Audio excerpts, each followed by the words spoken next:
সাহাবায়ে কেরাম কোনদিন আল্লাহ এবং নবীর সিদ্ধান্তের সামনে কোনদিন যুক্তি দাঁড় করান নাই। নবীজি সাল্লাল্লাহু আলাইহি সাল্লামের একজন সাহাবীর নাম ছিল জুলাইবিব রাদিয়াল্লাহু তাআলা আনহু। হযরত জুলাইবিব আল্লাহর হাবিবের সামনে এসে একদিন বললেন, ইয়া রাসূলুল্লাহ, ইয়া হাবিবাল্লাহ, জান্নাতে এক একজন পুরুষকে 70টা করে হুর দেওয়া হবে। আপনার মুখ থেকে শুনেছি, আর কোরআনেও হুরের বর্ণনা আছে। আমি জুলাইবিব যদি আল্লাহ জান্নাতে যায়, আল্লাহ পাককে আমাকে হুর দিবে নাকি? আল্লাহ নবী সাল্লাল্লাহু আলাইহি সাল্লাম জুলাইবিবের মনোভাব বুঝতে পারলেন। জুলাইবিবকে জিজ্ঞেস করলেন, হাল্লা তাতাযাওয়াজ ইয়া জুলাইবিব, ও জুলাইবিব তুমি বিবাহ করো না কেন? জুলাইবিব রাদিয়াল্লাহু তাআলা আনহু জবাব দিয়ে বলছেন, ইয়া রাসূলুল্লাহ, ইয়া হাবিবাল্লাহ, আমি একজন কালো মানুষ, আমি একজন খাটো মানুষ, ধন সম্পদ নাই, পারিবারিক ব্যাকগ্রাউন্ড ভালো না, প্রতিষ্ঠিত মানুষ আমি নই। আমার কাছে মেয়ে বিবাহ দেবে এমন গার্জিয়ান কি মদিনায় আছে নাকি? আরে এমন কোন মেয়ে আছে নাকি আমাকে বিবাহ করবে? আমাকে তো কেউ পছন্দই করে না। নবী করিম সাল্লাল্লাহু আলাইহি ওয়াসাল্লাম তার পক্ষ থেকে জিম্মাদার হয়ে গেলেন। চতুর্দিক থেকে খবর লাগাই দিলেন, জুলাইবিবকে বিবাহ করাবেন, পাত্রী দেখতেছেন। শুনতে পেলেন একজন আনসারী সাহাবীর ঘরে উপযুক্ত মেয়ে একজন আছে, বিবাহের উপযুক্ত। আনসারী সাহাবীকে নবীজি ডেকে বলছেন, ও সাহাবী রে, শুনলাম তোমার ঘরে নাকি উপযুক্ত মেয়ে আছে, বিবাহ দেবে নাকি? নিশ্চয়ই দেব। আল্লাহর হাবিব বলছেন, আমি আমার পক্ষ থেকে তোমার মেয়ের জন্য বিবাহের পয়গাম দিলাম। সাহাবী যখন শুনলেন আল্লাহর নবী বিবাহের পয়গাম পাঠিয়েছেন, আনন্দে আত্মহারা হয়ে গেলেন। আল্লাহর হাবিব আমার বিয়ের জন্য বিবাহের পয়গাম পাঠিয়েছেন, এটা তো আমার পরম সৌভাগ্যের ব্যাপার। হুজুর বললেন, শোনো, বিবাহের পয়গাম দিয়েছি, কিন্তু পয়গামটা আমার নিজের জন্য দেই নাই, আমার সাহাবী জুলাইবিবের জন্য দিয়েছি। জুলাইবিবের নামটা শুনে আনসারী সাহাবীর মনটা খারাপ হয়ে গেল, কারণ জুলাইবিব রাদিয়াল্লাহু তাআলা আনহু সম্পর্কে তাদের আইডিয়া ছিল তিনি যে একজন গরিব মানুষ, এটা সকলেই জানে, দেখতে অসুন্দর এটাও সবাই জানে। এই জন্য জুলাইবিবের কাছে মেয়ে বিবাহ দেওয়ার জন্য তিনি আগ্রহী হলেন না। তিনি বললেন, ইয়া রাসূলুল্লাহ, ইয়া হাবিবাল্লাহ, আপনি আমাকে অনুমতি দিলেন প্রস্তাবটা আমার ঘরে নিয়ে যায়, আমার স্ত্রী কন্যার সাথে বিষয়টা নিয়ে একটু আমি আলোচনা করি, তারা কি মতামত দেন সেটা আপনাকে আমি অবগত করব। আল্লাহ নবী বললেন, নিশ্চয় আপনি ঘরে চলে যান, গিয়ে তাদের সাথে পরামর্শ করে আপনি আমাকে বিষয়টি জানাবেন। এবার তিনি ঘরে গেলেন। ঘরে গিয়ে মেয়েকে আগে কিছু শোনালেন। মেয়েকে না শুনে মেয়ের মাকে একটু আড়ালে নিয়ে বললেন, শোনো, নবী করিম সাল্লাল্লাহু আলাইহি সাল্লাম তো আমাদের মেয়ের জন্য একটা পাত্রের পক্ষ থেকে বিবাহের পয়গাম পাঠিয়েছে। কার পক্ষ থেকে? জুলাইবিবের পক্ষ থেকে। এটা শুনে মেয়ের মার মনটা খারাপ হয়ে গেছে। মার মন খারাপ হওয়ার পেছনে যুক্তি হলো, জুলাইবিব সম্পর্কে আইডিয়া তাদের আগে থেকেই ছিল। মেয়ের মা বলছে, শোনো, এই প্রস্তাব আমার মেয়ের কানে দেওয়ার কোনো প্রয়োজনই নেই, আপনি আল্লাহর নবীর সামনে চলে যান। অত্যন্ত আদবের সাথে হুজুরের কাছে গিয়ে হুজুরের প্রস্তাবটা প্রত্যাখ্যান করে দিয়ে আসে। এবার আনসারী সাহাবী নিজের ঘর থেকে বের হয়ে যাচ্ছেন, আল্লাহর রাসূলের কাছে গিয়ে প্রস্তাব প্রত্যাখ্যান করবেন। এমন সময় মেয়েটি ঘরের ভেতর থেকে ডাক দেব, আব্বাজান দাঁড়ান, কোথায় যান? পর্দার আড়াল থেকে আমি সব শুনেছি যে কথোপকথনগুলো মায়ের সাথে হয়েছে। আপনি কার প্রস্তাব প্রত্যাখ্যান করতে যাচ্ছেন? আপনি কি কোরআন শরীফের আয়াত পড়েন নাই? আল্লাহ পাক সূরা আহজাবের 36 নম্বর আয়াতের মধ্যে বলেছেন, ওয়া মা কানা লিমুমিনিন ওয়ালা মুমিনাতিন ইযা কাদাল্লাহু ওয়া রাসূলুহু আমরা আন ইয়াকুনা লাহুমুল খিয়ারাতু মিন আমরিহিম ওয়া মান ইয়াসিল্লাহা ওয়া রাসূলাহু ফাকাদ দাল্লা দালালান মুবিনা। আল্লাহ রাব্বুল আলামিন সূরা আহজাবের 36 নম্বর আয়াতের মধ্যে স্পষ্ট বলে দিয়েছেন, আমি আল্লাহ এবং আমার রাসূল যদি কোনো মতামত ব্যক্ত করে, কোনো সিদ্ধান্ত দিয়ে ফেলে, ওই সিদ্ধান্তের মধ্যে দুনিয়ার সাধারণ মুমিন মুসলমান নরনারীর অধিকার থাকে না নিজেদের মতামত ব্যক্ত করা। ওয়া মান ইয়াসিল্লাহা ওয়া রাসূলাহু যে ব্যক্তি আল্লাহ এবং তার রাসূলের অবাধ্য হয়ে যায় ফাকাদ দাল্লা দালালান মুবিনা, সেই ব্যক্তি সুস্পষ্ট গোমরা হয়ে যায়। আপনি আল্লাহর হাবিবের মতামতকে কিভাবে পারবেন প্রস্তাব করা প্রত্যাখ্যান করতে?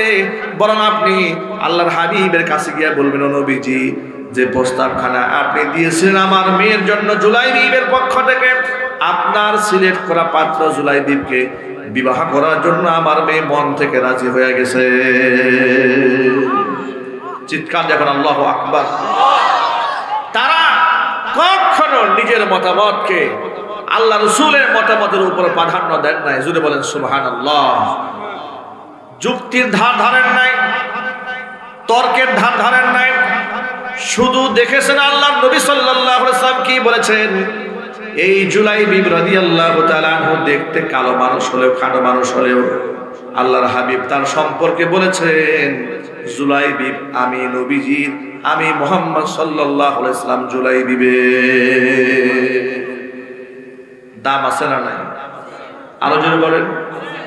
এই ক্ষেত্রে এই ঘটনা আপনাদের সামনে উপস্থাপন করার মাধ্যমে আমি আপনাদের কাছে এই মেসেজটা দিতে চেয়েছি, ইমানদার বান্দা আল্লাহ এবং রাসূলের সিদ্ধান্তের সামনে কোনো যুক্তি তর্কে যাবে না, বরং আল্লাহ এবং রাসূল যে সিদ্ধান্ত দিয়েছে এটা আমার বুঝে আসলেও আলহামদুলিল্লাহ, না বুঝে আসলেও আলহামদুলিল্লাহ।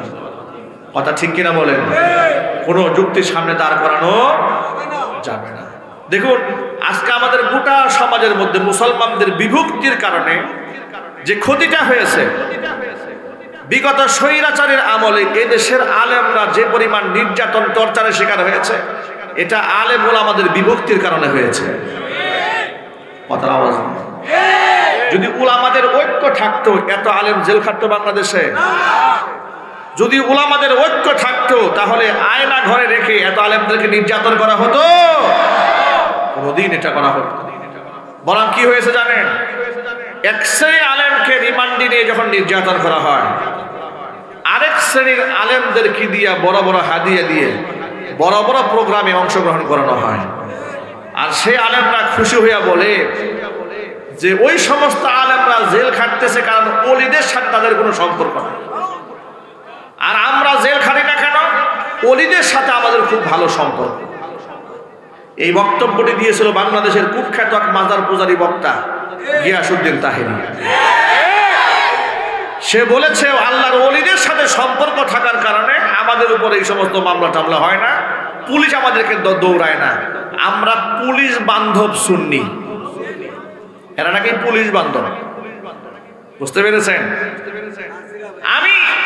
তখন তাকে আমি একটি মাহফিলে জবাব দিয়েছি যে জালেমের পক্ষ থেকে আলেমরা নির্যাতিত হলে সেটাকে যদি এই ব্যাখ্যায় দাঁড় করানো হয় যে আল্লাহর ওলিদের সাথে আলেমদের সম্পর্ক নাই, এই জন্য তারা জেল খাটতেছে, তো এই কথাটা নবী করিম সাল্লাল্লাহু আলাইহি সাল্লামের সাহাবীদের ক্ষেত্রে তিনি কি বলবেন?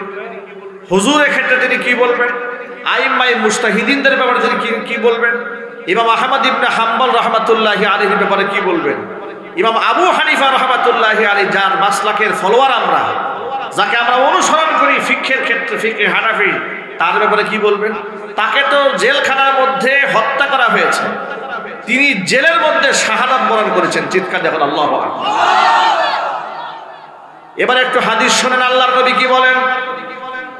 আল্লাহর হাবিব বলেছেন, আসাদুল বালাই আল আম্বিয়া সুম্মাল আমসাল ফাল আমসাল। পৃথিবীর মধ্যে সবচাইতে কঠিন মুসিবতের সম্মুখীন হয় নবীরা, এরপরে সুম্মাল আমসাল ফাল আমসাল, এরপরে নবীদের আমলের সাথে যাদের সাদৃশ্যতা যত বেশি মিলবে এই দুনিয়াতে তারা তত বেশি মুসিবত আর পরীক্ষার সম্মুখীন হবে। ইমানের উপর যারা বেশি অবিচল থাকবে, ইমানে কঠিন পরীক্ষার মধ্যে তাদের পড়তে হবে। আর কোন ইমানদারদেরকে আল্লাহ পরীক্ষা ছাড়া ছেড়ে দেবেন না, এটা কোরআন শরীফ আল্লাহ পাকের স্পষ্ট ঘোষণা আছে। সূরা আনকাবুতের মধ্যে আল্লাহ পাক বলেছেন, আহাসিবান নাসু আইয়ুতরাকু আইয়াকুলু আমান্না ওয়া হুম লা ইফতানুন।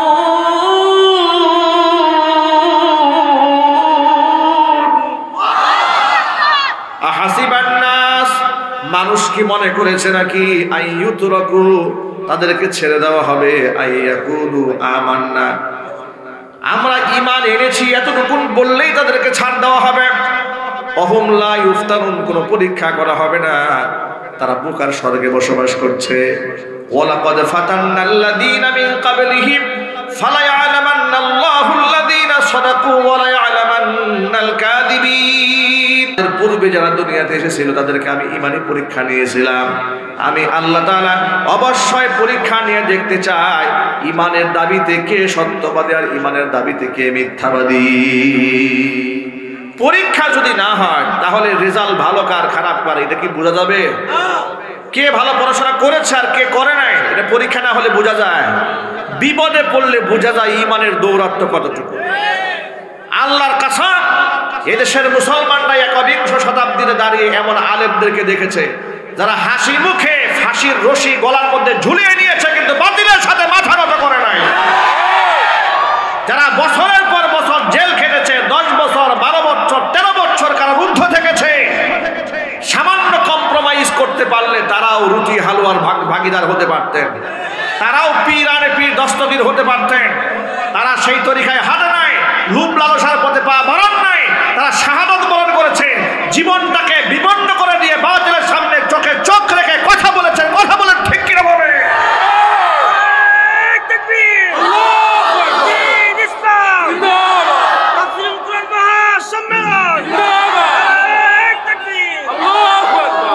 আমার প্রিয় ভাইরা, জালেমরা কিন্তু সব আলেমের উপর নারাজ হয় না। জালেমের জুলুম যখন এই দেশে চূড়ান্ত পর্যায়ে ছিল তখনও পর্যন্ত এই দেশে কিছু আলেমরা সমস্ত সুযোগ সুবিধা ভোগ করেই চলেছে। আছে না নাই? আরো জোরে বলেন। তাদের ওয়াজ হয়েছে আসমানের উপর আর জমিনের নিচে। পৃথিবীতে কি হইল না হইল তারা কিছু বোঝে না, আওয়াজ নেই। কত সত্য না মিথ্যা? যা হয়েছে আসমানের উপর আর জমিনের নিচে। দুনিয়া সম্পর্কে তারা জীবনে ওয়াজ করে না, আর করবে না কিয়ামত পর্যন্ত, কারণ ওরা জানে দুনিয়া নিয়ে ওয়াজ করতে গেলে পিঠের চামড়া থাকবে না। এই সমস্ত সুবিধাবাদী আলেম দুনিয়াতে নাই। আরো যদি বলেন